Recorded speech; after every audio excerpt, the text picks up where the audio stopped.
आज हम पढ़ते हैं endoplasmic reticulum for 11th class. तो जो एंडोप्लाज्मिक रेटिकुलम होता है, उस एंडोप्लाज्मिक रेटिकुलम का सबसे पहले हम इसके अंदर इंट्रोडक्शन देखते हैं। तो इंट्रोडक्शन में आता है कि भाई एंडोप्लाज्मिक जो रेटिकुलम था उसका ऑब्जर्वेशन क्या है, उसकी डिस्कवरी किसने की। तो सबसे पहले एक साइंटिस्ट था गार्नर। इसने 1897 में सबसे पहले ऑब्जर्व किया था। ठीक है, तो the endoplasmic reticulum is observed firstly by Garner in 1897, but it was discovered by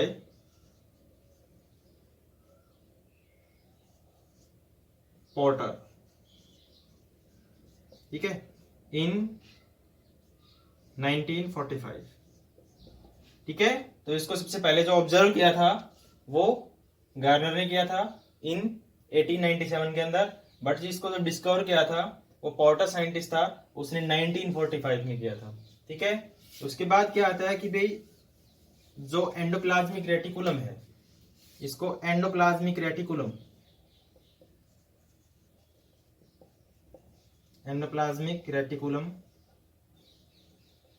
सबसे पहले पोर्टर ने बोला था। ठीक है, तो द टर्म एंडोप्लाज्मिक रेटिकुलम जो थी वो सबसे पहले किसने दी थी? पोर्टर ने दी थी। लेकिन जो गार्नर साइंटिस्ट था, इसने इसको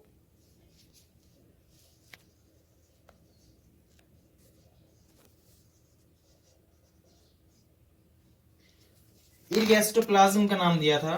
किसने? एंडोप्लाज्मिक रेटिकुलम को जो गार्नियर साइंटिस्ट था उसने इरगैस्ट्रोप्लाज्म बोला था। इरगैस्ट्रोप्लाज्म क्या होता है? इरगैस्ट्रोप्लाज्म एक्चुअली में जो हमारी नर्व सेल्स होती है, ह्यूमन की जो नर्व सेल्स होती है, उसके अंदर जो आपने पढ़ा होगा निजिल ग्रेन्यूल्स, 10th क्लास में आया होगा। निजिल ग्रेन्यूल्स जो होती है, उस निजिल ग्रेन्यूल्स जो होती है उसी को एरगैस्ट्रोप्लाज्म कहते हैं। ठीक है, उसके बाद आता है इसका ऑकरेंस।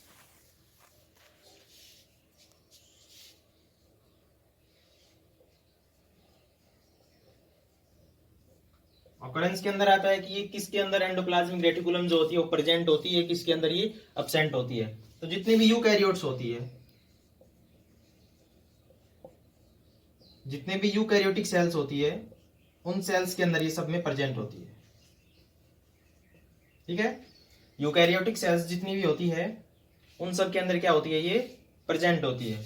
लेकिन अगर हम बात करते हैं मैमेलियन जो आरबीसी होती है, जब ये मैच्योर हो जाती है तो इसमें ये एब्सेंट हो जाती है।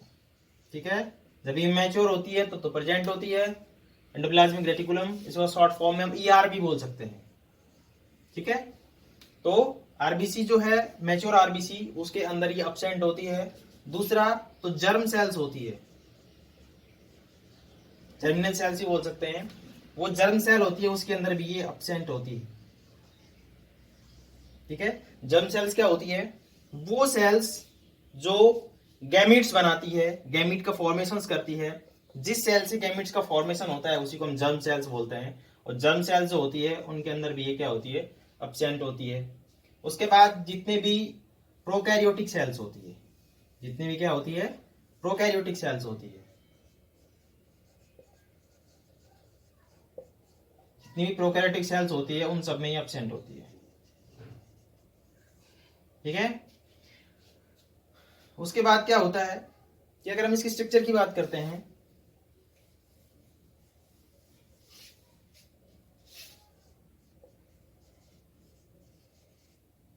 स्ट्रक्चर की, तो स्ट्रक्चर के अंदर क्या आता है कि भाई जो हमारे पास गोल्जी बॉडी थी, उस गोल्जी बॉडीज के अंदर भी डिफरेंट टाइप की स्ट्रक्चर आपने देखी थी।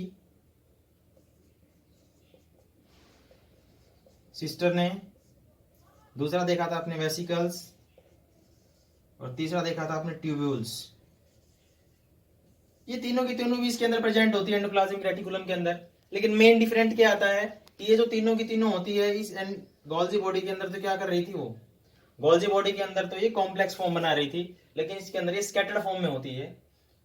तो एंडोप्लाज्मिक रेटिकुलम होती है ये, अगर हम इसकी स्ट्रक्चर्स देखते हैं तो डिफरेंट टाइप की फॉर्म्स में होती है। तो पहला आता है इसका स्ट्रक्चर्स के अंदर, ये हमारे पास क्या है? न्यूक्लियस है। ठीक है, ये हमारे न्यूक्लियस की आउटर वॉल है।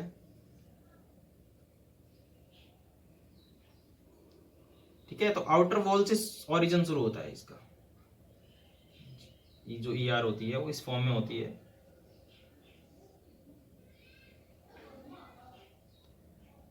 ठीक है, और ये टच हो सकती है किसके साथ, जो हमारी प्लाज्मा मेम्ब्रेन होती है उसके साथ। ठीक है, ठीक है, हमारे पास आउटर न्यूक्लियर मेम्ब्रेन, ठीक है, हमारे पास प्लाज्मा मेम्ब्रेन,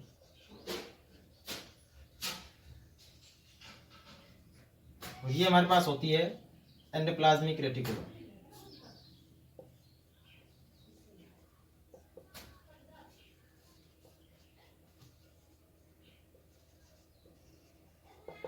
और इस एंडोप्लाज्मिक रेटिकुलम पे क्या हो सकते हैं, राइबोसोम्स हो सकते हैं।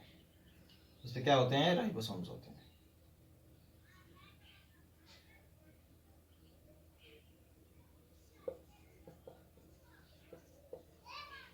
ठीक है, तो ये एंडोप्लाज्मिक रेटिकुलम होती है। ठीक है, ये दो टाइप की होती है, एक होती है SER स्मूथ एंडोप्लाज्मिक रेटिकुलम, और दूसरी होती है RER रफ एंडोप्लाज्मिक रेटिकुलम। जो RER होती है, रफ एंडोप्लाज्मिक रेटिकुलम जो होती है, उस RER पे क्या होता है, राइबोसोम्स अटैच्ड होते हैं। ठीक है, लेकिन जो स्मूथ टाइप की होती है उस पर राइबोसोम्स अटैच्ड नहीं होते। इस टाइप से रफ टाइप की होती है। ठीक है, इसको हम SCR बोल रहे हैं, स्मूथ एंडोप्लाज्मिक रेटिकुलम। तो इसके डिफरेंट फॉर्म्स के बारे में बात करते हैं, स्ट्रक्चर में डिफरेंट फॉर्म्स जो होती है उनके बारे में। तो सबसे पहले आता है सिस्टर ने,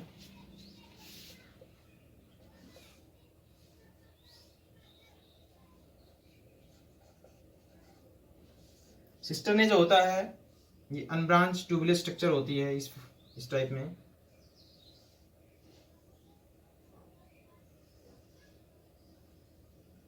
ठीक है, और इस पे राइबोसोम्स अटैच्ड होते हैं।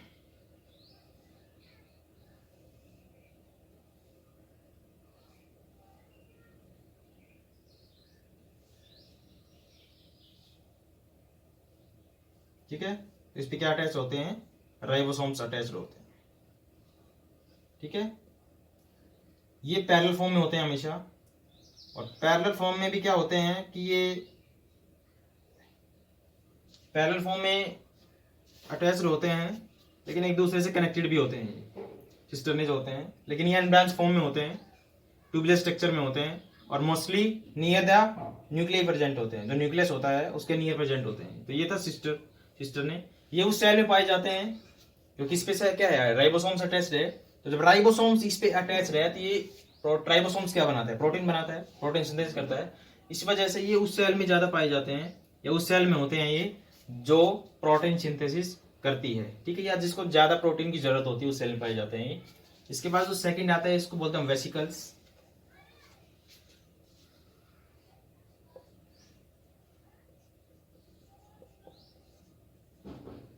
वेसिकल की जो स्ट्रक्चर होती है ओवल या फिर राउंडेड स्ट्रक्चर होती है, और इस पे भी राइबोसोम जो होते हैं वो अटैच्ड होते हैं, और अंदर की तरफ क्या होता है, इसके अंदर ट्रांसपेरेंट फ्लूइड होता है।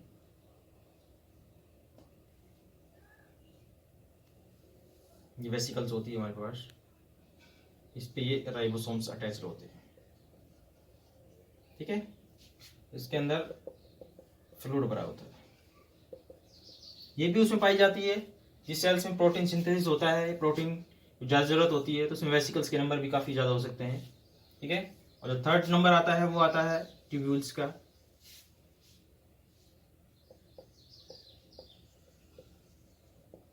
जो ट्यूब्यूल्स होता है वो ब्रांच फॉर्म में होता है।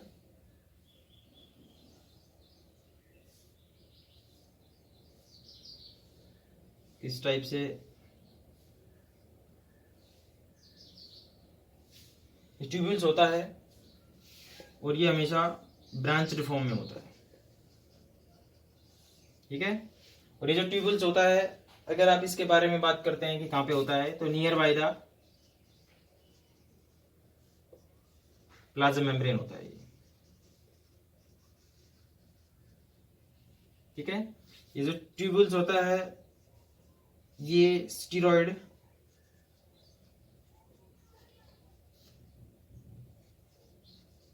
ग्लाइकोजन और फैट, यानी जिसको आप कोलेस्ट्रॉल बोल सकते हैं,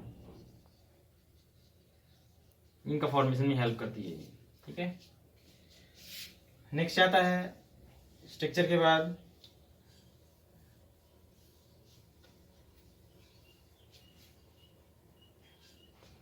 टाइप्स ऑफ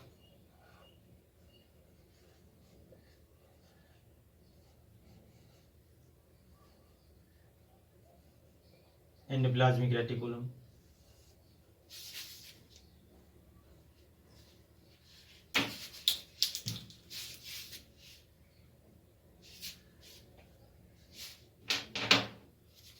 तो टाइप्स में दो टाइप्स की होती है, एक होती है SCR और एक होती है RER। इसको हम बोलते हैं स्मूथ एंडोप्लाज्मिक रेटिकुलम, इसको बोलते हैं रफ एंडोप्लाज्मिक रेटिकुलम, ठीक है। ये जो स्मूथ टाइप की होती है इसको क्या बोलते हैं, स्मूथ एंडोप्लाज्मिक रेटिकुलम। इसको हम बोलते हैं रफ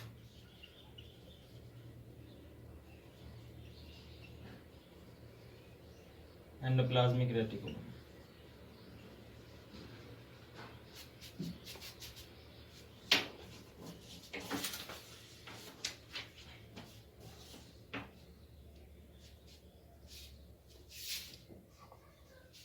SCR जो होती है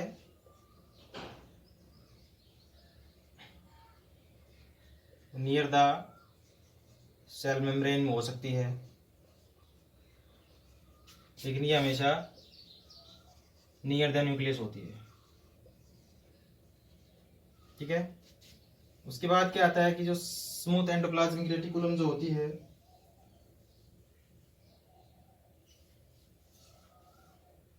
वो मेनली ट्यूबुल्स की बनी होती है, फॉर्म्ड ऑफ ट्यूबुल्स की होती है। और ट्यूबुल्स की होती है तो आपको पता है कि उसमें राइबोसोम्स जो होते हैं वो एब्सेंट होते हैं, ठीक है।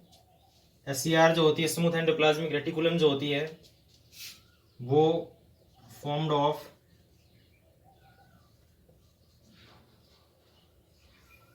सिस्टर्ने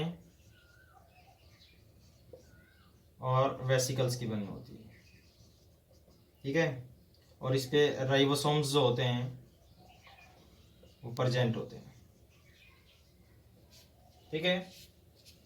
SCR जो होती है वो डिफरेंट टाइप के हार्मोन बनाती है,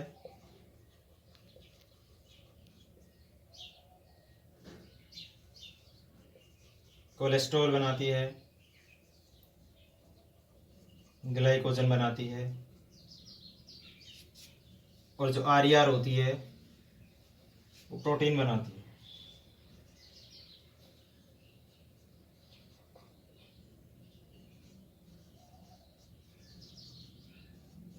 ठीक है। स्मूथ एंडोप्लाज्मिक रेटिकुलम्स क्या बनाती है, हार्मोन्स बनाती है। कोलेस्ट्रॉल, कोलेस्ट्रॉल क्या होता है, फैट होती है एक प्रकार की।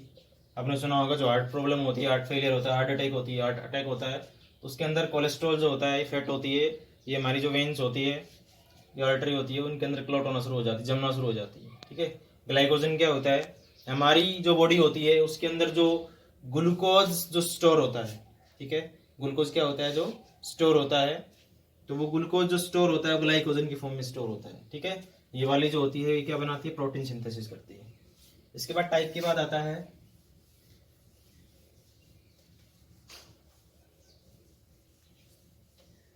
इसकी केमिकल कंपोजिशन।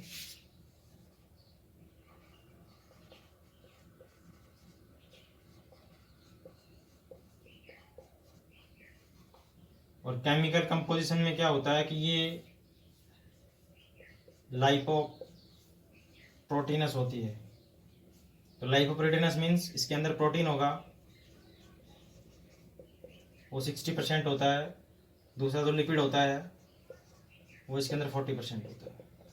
ठीक है, इसकी केमिकल कंपोजिशन है, प्रोटीन 60% होता है इसके अंदर और लिपिड जो होता है वो 40% होता है। केमिकल कंपोजिशन के बाद आता है इसके फंक्शंस, जो मेन इंपॉर्टेंट है।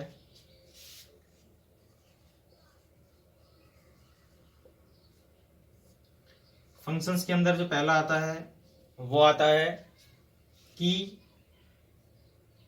It provide site for protein synthesis. ठीक है भाई, आपको पता है कि जो राइबोसोम्स अटैच होते हैं इस पे वो प्रोटीन बनाते हैं। ठीक है, लेकिन ये जो राइबोसोम्स अटैच किस पे होते हैं? एंडोप्लाज्मिक रेटिकुलम पे होते हैं। तो ये जो एंडोप्लाज्मिक रेटिकुलम जो होती है इसके ऊपर राइबोसोम्स होते हैं। तो जो साइट होती है प्रोटीन सिंथेसिस की वो एंडोप्लाज्मिक रेटिकुलम प्रोवाइड करता है। किसको? राइबोसोम्स। ठीक है, राइबोसोम्स को ये अटैच भी करती है। तो साइट ऑफ जो राइबोसोम्स होता है, राइबोसोम्स जो अटैच होता है वो बीसी पे होता है। जो सेकंड फंक्शन है वो आता है कि it helps in formation of glucose to the glycogen. हमारे बॉडी के अंदर जो फूड स्टोर होता है वो ग्लाइकोजन की फॉर्म में स्टोर होता है। ठीक है, लेकिन जब हम क्या है खाना वगैरह नहीं खाते तो जब हमारी बॉडी को क्या पड़ती है?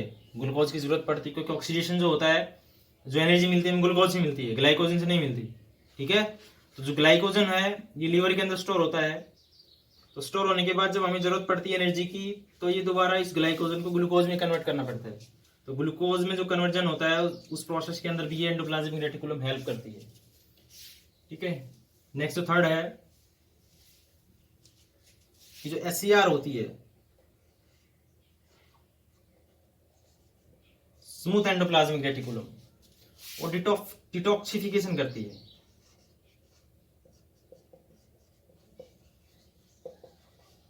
ठीक है, डिटॉक्सिफिकेशन ऑफ स्टीरॉयड, पोल्यूटेंट। हम अगर हमारी बॉडी के अंदर स्टीरॉयड एक्सेस में हो गया है तो वो क्या है? डेंजरस होता है काफी।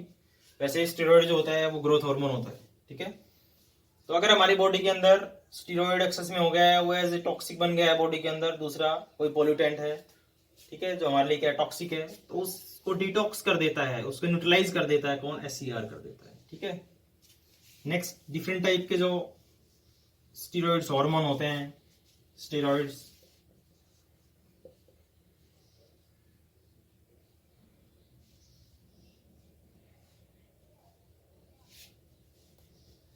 डिफरेंट टाइप के जो हार्मोन्स होते हैं। ठीक है, फैट,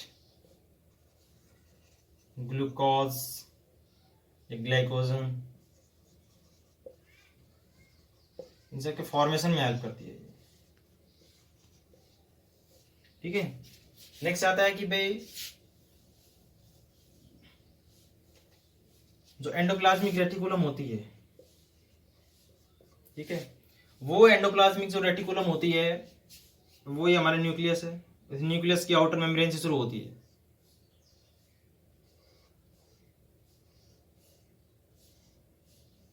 ठीक है, और ये लास्ट में जाके सेल मेम्ब्रेन तक हो सकती है। तो कनेक्शन प्रोवाइड करता है, ये कम्युनिकेशन में हेल्प करता है न्यूक्लियस की डिफरेंट ऑर्गेनेल्स के साथ। ठीक है, या फिर जो साइटोप्लाज्म है उसके साथ, या फिर जो सेल मेम्ब्रेन है उसके साथ। ठीक है, तो कम्युनिकेशन में ये हेल्प करती है।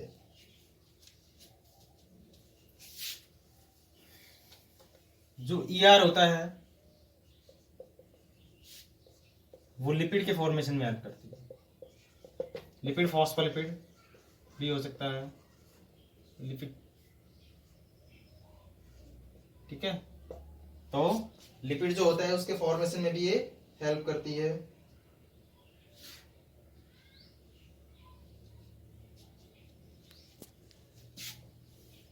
इसके बाद हम लेते हैं नीट सॉल्यूशन।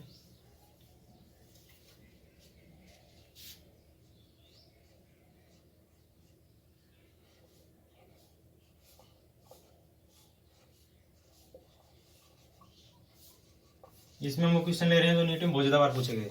ठीक है, तो फर्स्ट आता है इसमें कि जो आर होती है उसका ओरिजिन कहाँ से होती है, रफ एंडोप्लाज्मिक रेटिकुलम।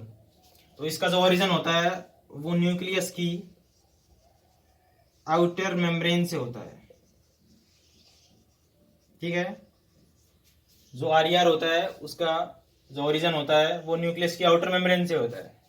सेकंड आता है कि जो एस होती है, स्मूथ एंडोप्लाज्मिक रेटिकुलम जो होती है, उस स्मूथ एंडोप्लाज्मिक रेटिकुलम का जो ओरिजिन होता है वो होता है आर से। आर पे क्या होते हैं, राइबोसोम्स होते हैं, आपको पता है। तो इस आर पे अगर वो राइबोसोम्स होते हैं वो अगर रिमूव हो जाते हैं तो फॉर्मेशन करता है एस का वो। ठीक है, थर्ड आता है जो नीट में लास्ट टाइम में पूछा गया था,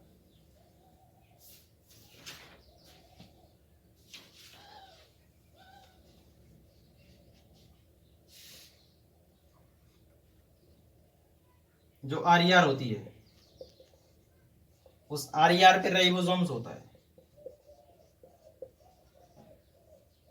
ठीक है, तो ये जो राइबोसोम्स होता है ये किसकी हेल्प से इस आर पे अटैच होता है। फॉर एग्जाम्पल ये हमारे पास आर है। ठीक है, इस पे क्या होता है, राइबोसोम्स होता है। तो ये पूछा गया था कि वो क्या होता है किस जिसकी वजह से जो राइबोसोम्स होता है ये आर पे अटैच होता है। ठीक है, तो एक ग्लाइकोप्रोटीन होती है,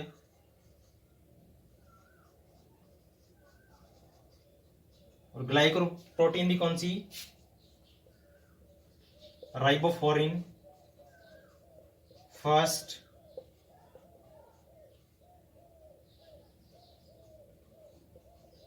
राइबोफ्लोरिन सेकंड। ये दोनों के दोनों क्या होती हैं, ग्लाइकोप्रोटीन्स होती है जो इस राइबोसोम्स को अटैच करती है एंडोप्लाज्मिक रेटिकुलम पे।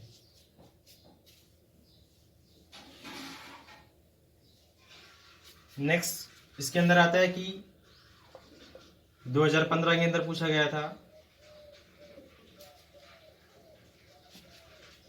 कि जो हमारे पास आईज के अंदर एक रेटिना होता है,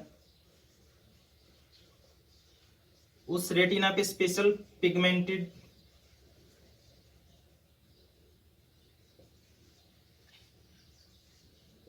एपिथेलियल सेल्स होती हैं। ठीक है, उसके अंदर जो एससीआर होता है, स्पेशल टाइप का क्या होता है उसके अंदर एससीआर जो होता है, उस एससीआर को हम बोलते हैं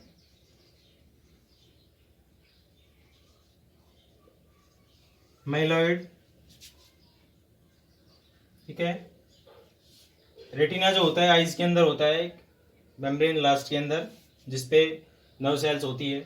तो उस नर्व सेल्स के अंदर क्या होता है कि जो रेटिना होता है उस पे स्पेशल टाइप की पिगमेंटेड एपिथेलियल सेल्स होती है। उस जो एपिथेलियल सेल्स है उसके अंदर जो स्मूथ एंडोप्लाज्मिक रेटिकुलम है उसको माइलॉइड बोलते हैं। ठीक है, और नीट के अंदर जो 2017 का जो एग्जाम था उसके अंदर आया हुआ था कि हमारी जो नर्व सेल्स होती है, ठीक है, उस नर्व सेल्स के अंदर ईआर होती है,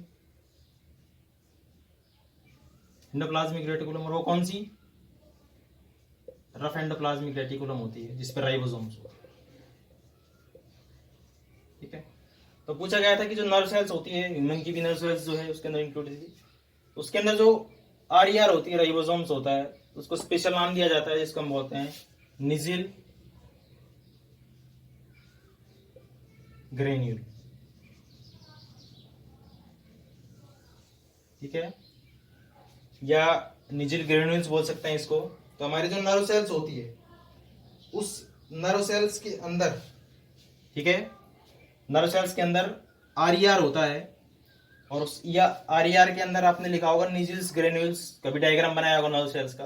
तो निजिल्स ग्रेन्यूल्स क्या होता है कि जो रफ एंडोप्लाज्मिक रेटिकुलम होता है, उसको नर्व सेल्स के केस में स्पेशल नाम दिया जाता है, इसको बोलते हैं निजिल्स ग्रेन्यूल्स। और ये नीट के अंदर बहुत ज्यादा बार पूछा गया है। तो एंडोप्लाज्मिक जो रेटिकुलम है उसके अंदर इतना ही था। Thanks for today.